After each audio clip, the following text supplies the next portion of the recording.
us what you're painting. Best outdoor gear made. Marmot Mountain Works in Western Mountaineering. In my job description, so that's it's still not bad. Fathers of America. Now, convince me to bring my convention to your city.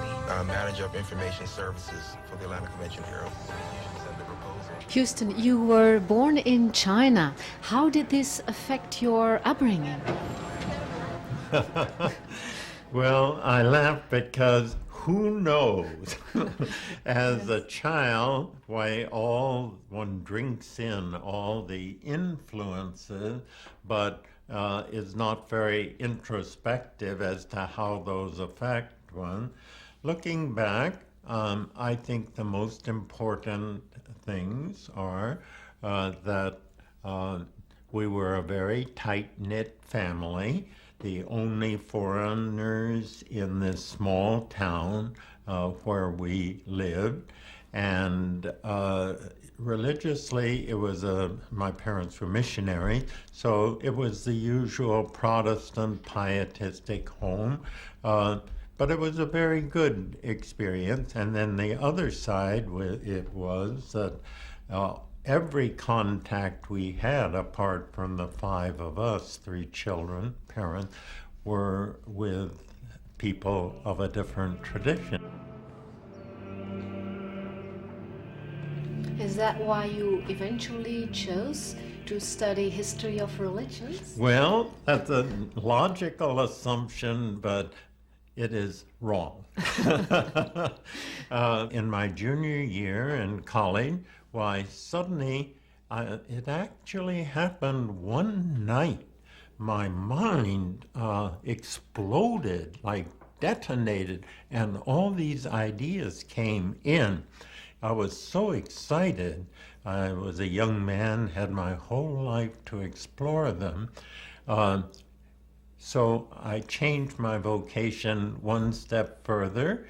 Instead of a minister, I would be a teacher. But throughout these changes from missionary to minister to teacher, the storyline was the same. It was the big ideas about what is the big picture, the ultimate nature of reality, and how we as individuals can best live our lives in that largest context.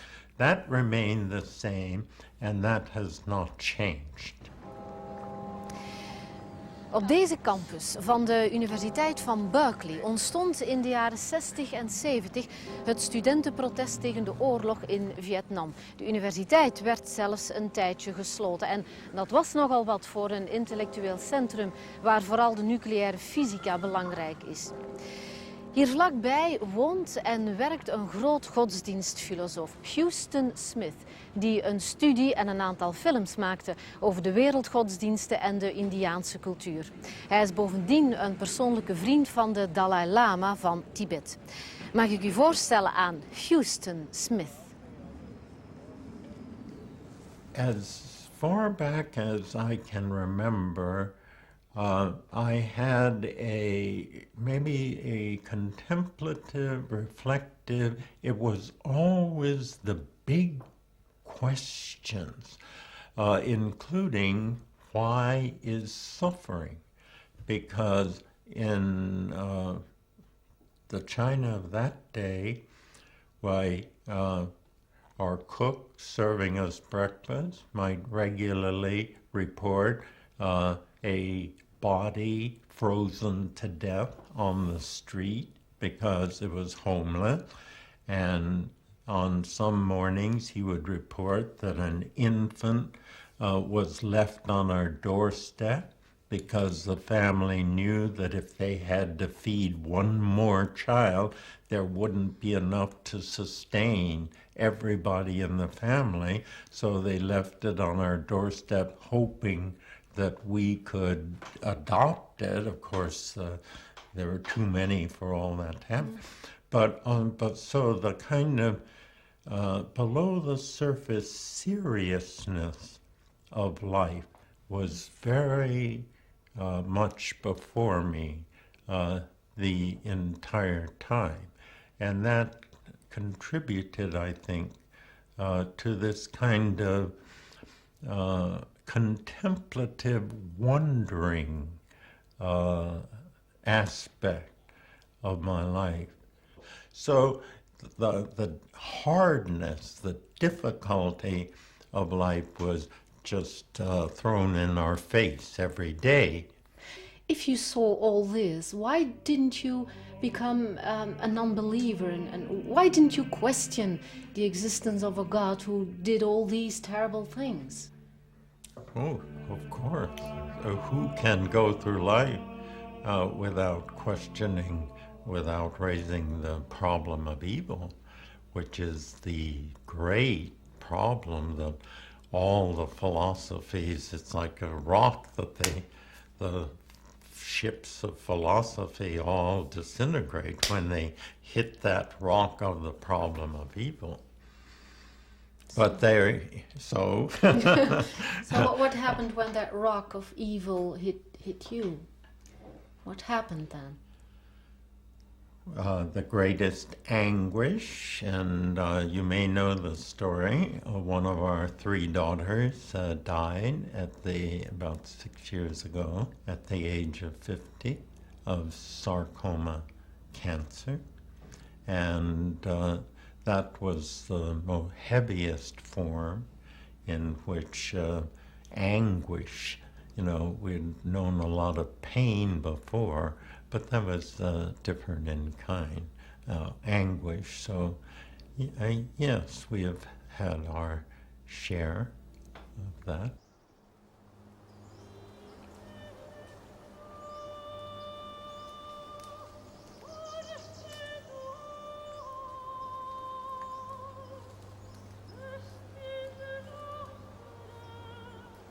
How do you deal with that? By realizing that things are not as they seem, that there is another reality which is more real and more fundamental than surface appearances. Why should we assume that the anguish that our family felt in losing our daughter is the last word and tells us what the nature of life is like? The ultimate nature of life and reality in the big picture is at least as different from the way we daily experience it as my physical sensation of this table is different from what is really here. But is it a belief you can live with day by day? Well, for ordinary man, does it work? Can he live by that idea? That there is something else, even if you know that this is only appearances? Some can and some cannot. The world is religiously ambiguous. It does not come with a tag on it saying God, made by God, not made in China, made by God, or with a different tag saying it is all chance and happenstance. It doesn't come that way. Ortega y Gasset once said, life comes at us fired point blank. It does not wait to ask, are you ready to get married? Do you know enough to have children? It just comes, and it's up to us as to what meaning we make of it. Exactly, but is there then meaning in life? Because so much of it reads like an idiot's tale. Yes. You wrote it yourself, so so I can ask you. Tale told by an idiot, full of sound and fury, signifying nothing. Yes. As I say, there is no proof. Everybody has to make their own take on life, like camera, take on life.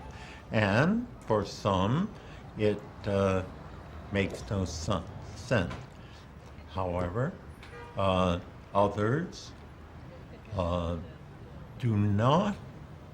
To them, it's incredible that all this mystery and contrast, glory and pain and so on could have dumb chance as the bottom line out of which it came. So there are two takes. You can either feel that it has no meaning, or there is a meaning which we do not certainly perceive with our ordinary experiences of life, but which the greatest minds of human history have glimpsed and tell us about, and which we too have periodic sort of parting of the clouds, so rays of light and intimations of that other world come through to us. Yes Kids Show on Channel 5 every Saturday morning beginning at 7 a.m. Alice at 97.3.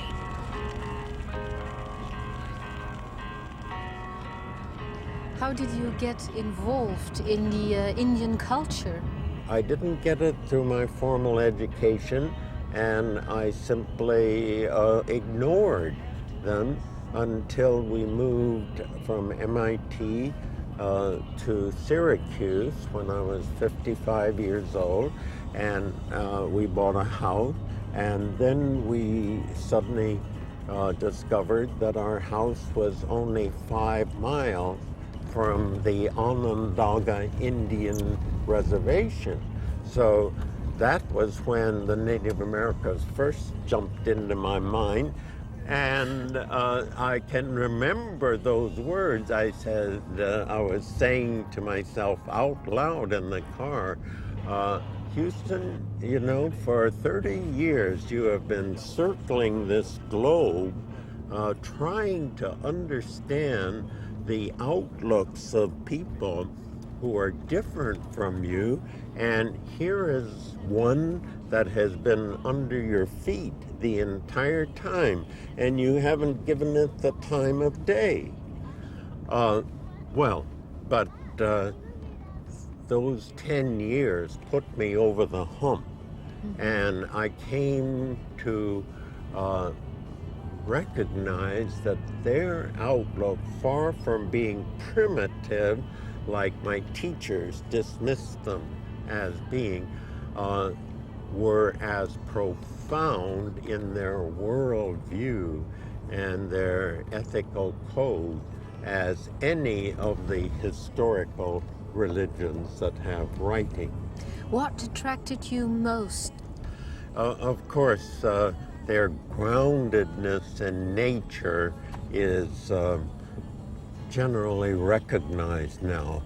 But for me, the most important thing was to learn through them that though writing contributes a great deal to life and knowledge and understanding, writing also subtracts, and I had not thought of that before.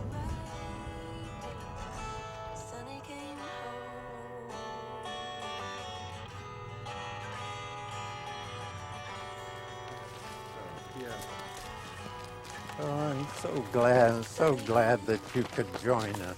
Me too. Unexpected surprise. Yeah, but talk into it. I think to the left. To the left. Have you already seen the deer? Yes, they're straight out there, a whole herd of them. What do they mean to Native Americans?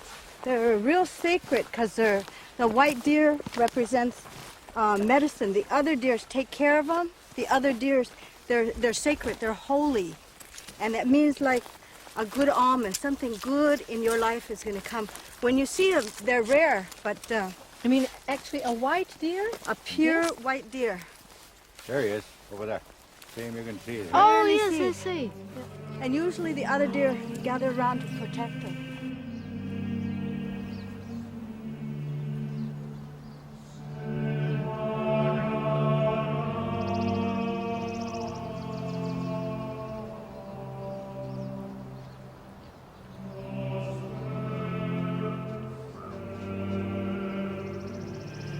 You mentioned a great spirit. What, how do you picture it? What is it?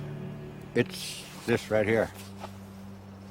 The air we breathe, the ground right here, the trees, all of us standing right here. This great spirit, this power, the strongest force in all creation. That's what our people say. How do you talk Earth to it? maker. Just like I'm talking to you. St. Augustine said, I saw that the greater was better than the less, but I also saw that the greater and the lesser together were better than only the greater alone. In other words, God could have said, just kept perfection to himself. And that's all there would be. And there would be no suffering, there would be no evil, but there would also not be these other, we wouldn't be here. And so the traditions say it's an act of generosity on God's part to shield himself or sort of absent himself, herself, itself, the pronouns never work, to varying degrees in order for there to be the full range of all the levels of being. Now we happen to be in the middle. In the middle level of being. Of a great This hierarchy. ladder Yes. or hierarchy of being. Yes. There are things inferior to us. Stones and pebbles can be beautiful, but they can't think, and so on. And we're in the middle of the lot, and that is true with regard to value also. We are middling creatures that are have some power, but not infinite power. We have some virtue, but not perfect virtue, and that happens to be our lot as human beings. It is our mandate, our vocation, to fill this place in the hierarchy, the great chain of being, as it is sometimes called. Yes. And we have the opportunity to make the most of this. What's then above us? When you say there are inferior things like stones and pebbles, and we are the middle ones, and what's above us? Angels and God. We can put it this way. In the traditional worldview, if you say, why does anything exist? Aristotle in the West, he has his counterparts in other cultures, said, if you want to know, explain anything, a cup or a leaf or whatever, you have to ask 4 questions. It has 4 causes: the material, the efficient, the formal, and the final. So in this cup, the material would be the clay or plastic, whatever went into it. The efficient would be the forces that came to bear, either mechanical or human, the pottery, to shape it in this way. The formal cause would be the idea in the potter's mind as to what it would look like. And then the final cause, what's it for? To have a drink of water. Anything you had those 4, which means there's a purpose for everything. And you have not explained it until you come to what it doing here? For what purpose? But the scientific method excludes those two. It uses only the first, material. It's very good at telling us, efficient. The laws which bring things into existence, it's very good. But the formal cause brings in the issue of design. Was it envisioned by some mind? No. At least you ruin the scientific method if you bring these last two. I myself feel that if you think deeply, that difference is an enormous difference which will affect your whole understanding of life and how you behave. So this could be at the very root of our modern problems, like the loss of values. What are we doing here? Does it matter what we are doing? Well, this could be the root. That's very important. Well, you certainly read my mind perfectly. I would say that it is. Of course, others disagree. Yeah.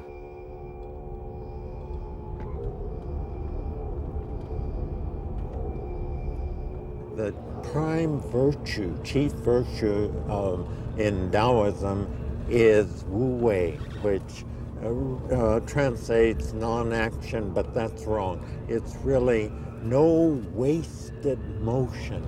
And one of the best examples from my childhood memories in China was when we had a beehive in our yard, and my father started out robbing the bee himself, and he would put on a large hat and mosquito netting and tuck it in, so there was no way that a bee, gloves of course, no way that a bee could possibly get to him, and invariably he got stuck. And then our servant said, well, there's a bee robber professional in the next village, why don't you hire him? So my father thought that was a good idea, and so he came, and the way he went in with no covering, I mean no mosquito netting, he simply rolled up his sleeves. Bare hands? And bare hand, and just moved in, and it was almost like a Tai Chi dance, the gentle way in which he moved into that and brushed the bees aside and took the honey out.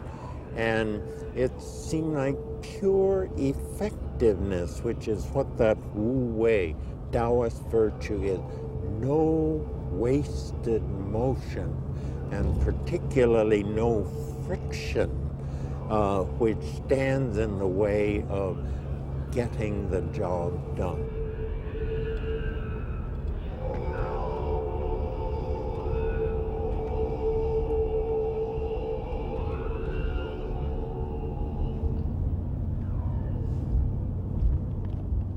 Whitehead, one of our leading philosophers, said that science and religion are the two most powerful forces in human history.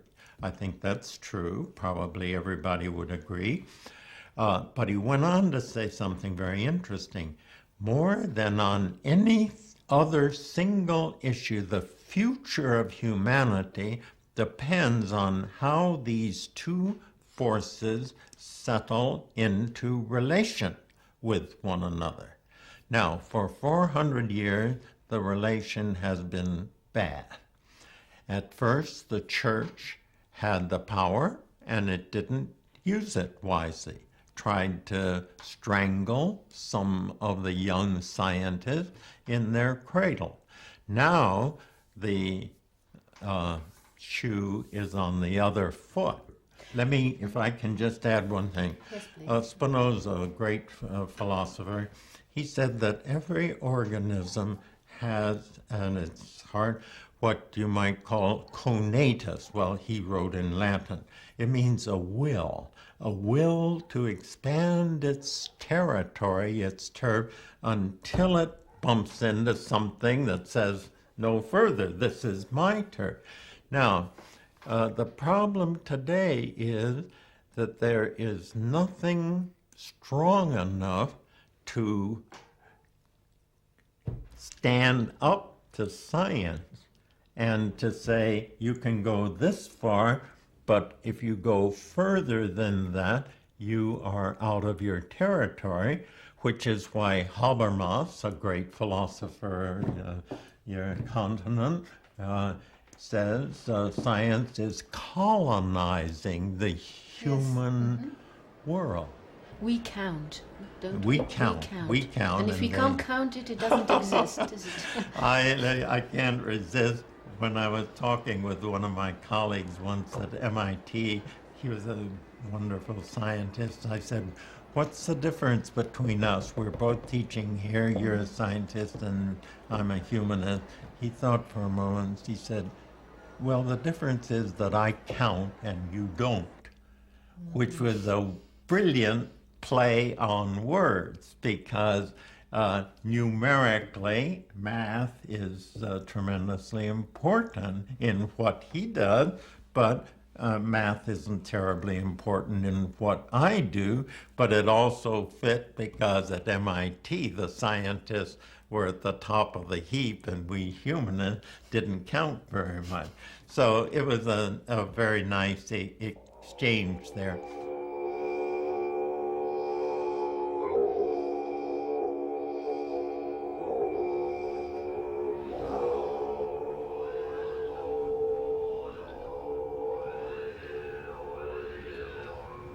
You're in high spirits with the Dalai Lama there. On what occasion was this picture taken? It was taken about 4 years ago at the University of California at Los Angeles, UCLA. They had His Holiness with them for a day, and because I had known him for 35 years, they invited me to come down and open the day with a half-hour conversation with him. What kind of man is he? I laugh because he's just wonderful. He's just wonderful. I sometimes think that he is as close to a miracle as I have experienced in this life, because when we think of it, how anyone could have been raised like he was raised, like a queen bee, you might say, surrounded only with people who were absolutely convinced that he was God incarnate in human form, how he could have endured an upbringing like that and escape the slightest trace of a big head, egoism, is, as I say, as miraculous as anything I think I need to see in his life, because he is absolutely human and natural, to say nothing about the wisdom and compassion that he evidences.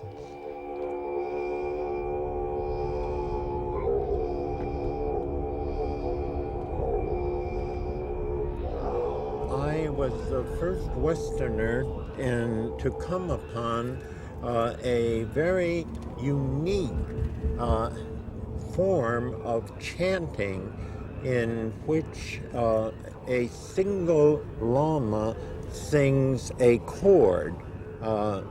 Normally, for us white, it would be tenors, baritone, basses, 3 notes, but here is one voice singing all 3 of those notes by himself. And when that first came upon my ears at 3 o'clock high in the Himalayan mountain, it was still dark, I was astonished. And I thought, my first thought was, well, the people in the West will not believe me if I simply tell them that, so I have to get some evidence. So I beat the bushes, went to high school, and got a small recorder and took tape recording of the phenomenon back to MIT, where I was teaching, and the scientists working on the acoustics of the human voice confirmed what I suspected was true, namely that the Western world did not know that this was possible. And so that is the one factual discovery of my career.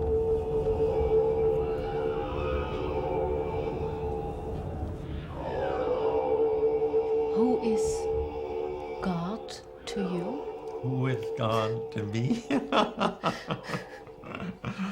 Okay, first we have to realize that the distance between my mind and God's mind is far greater than the distance between my mind and the dog's mind.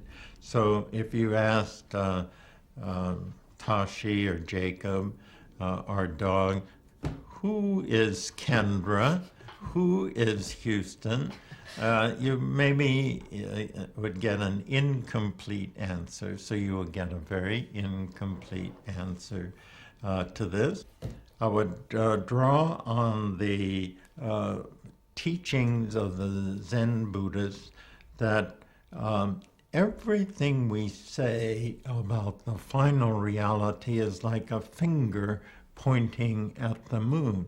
Now the finger is very important because if it's an uncertain sky, well, it might be very important to know where to look, but the distance between the tip of the finger and the moon is tremendous.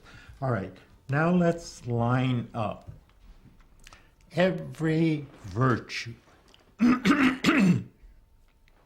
that we human beings can embody. Truth, goodness, beauty, creativity, and add them. And think of these as fingers pointing at the moon, the same mathematical point up there. And then, so let our imaginations carry creativity, beauty, bliss, as far as our small minds can carry them, and then let them all mingle together so they're not separate like they are in us, but the beautiful is lovable, and what is loved is beautiful, and truth, get them all smelted down together, and that is my view of God. Is it clear?